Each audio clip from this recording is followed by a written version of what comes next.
বিশ্ববিদ্যালয়কে কমপ্লিট শাটডাউনে রেখে কোনোভাবে রাকসু নির্বাচন হতে পারে না। এটা সুস্পষ্ট রাকসু নির্বাচন বানচালের ষড়যন্ত্র।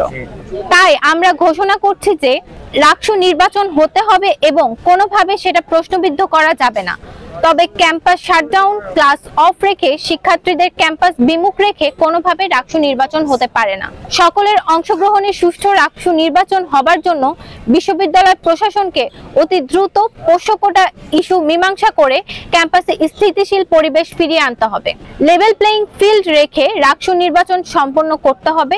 আমরা কোনোভাবে আমাদের প্রাণের রাকসু নির্বাচনকে একতরফা নির্বাচন হতে দিতে চাই না। কোনোভাবে রাকসু নির্বাচনকে প্রহসনের নির্বাচন হতে দেওয়া যাবে না এবং বিশ্ববিদ্যালয়ের পরিবেশ স্থিতিশীল করে রাকসু নির্বাচন হতে দিতে হবে। এইখানে যে এতগুলো প্রার্থী উপস্থিত আছে, প্রত্যেকের অবজারভেশন এটা নিশ্চয়ই ইনভ্যালিড হতে পারে না, আপনাদেরকে এটা বুঝতে হবে। তো সুতরাং আমরা এইভাবে বলতে পারি না যে এই ক্যাম্পাসে 45% মানুষ চলে গেছে বা 55% মানুষ চলে গেছে। আমরা আমাদের অবজারভেশনের জায়গা থেকে, যেহেতু আমরা ক্যাম্পাসে মুভ করছি, সেই জায়গা থেকে বলছি যে অলরেডি ভোটাররা ক্যাম্পাস বিমুখ হয়েছে।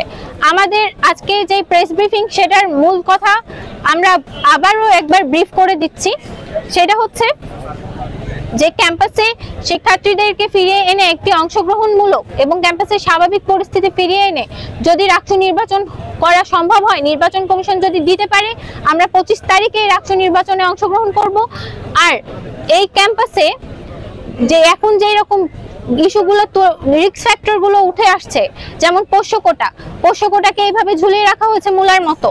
এটা যে কোনো সময় আবার যে কোনো গোষ্ঠী ব্যবহার করতে পারে।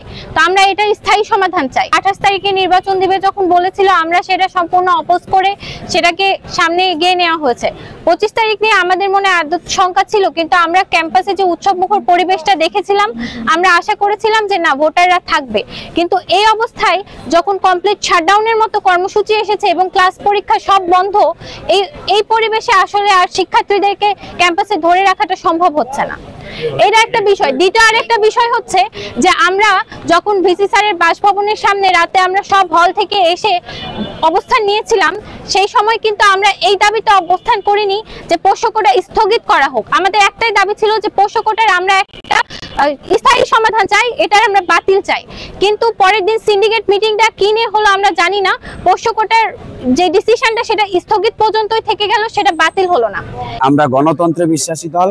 আমরা দেখছি গত 48 ঘন্টা আগে আমাদের যে ক্যাম্পাসে যে উৎসব মুখর পরিবেশ এবং ভোটার এবং প্রার্থীদের আনাগোনা ছিল, সেটা কিন্তু এখন অনেকটাই স্থবির হয়ে গেছে। ভোটার নেই বললেই চলে, বেশিরভাগ স্টুডেন্ট আমাদের বাড়িতে চলে গেছে। তো আমরা চাই সর্বোচ্চ ভোটার উপস্থিতিতে উৎসব মুখর পরিবেশে একটি নির্বাচন।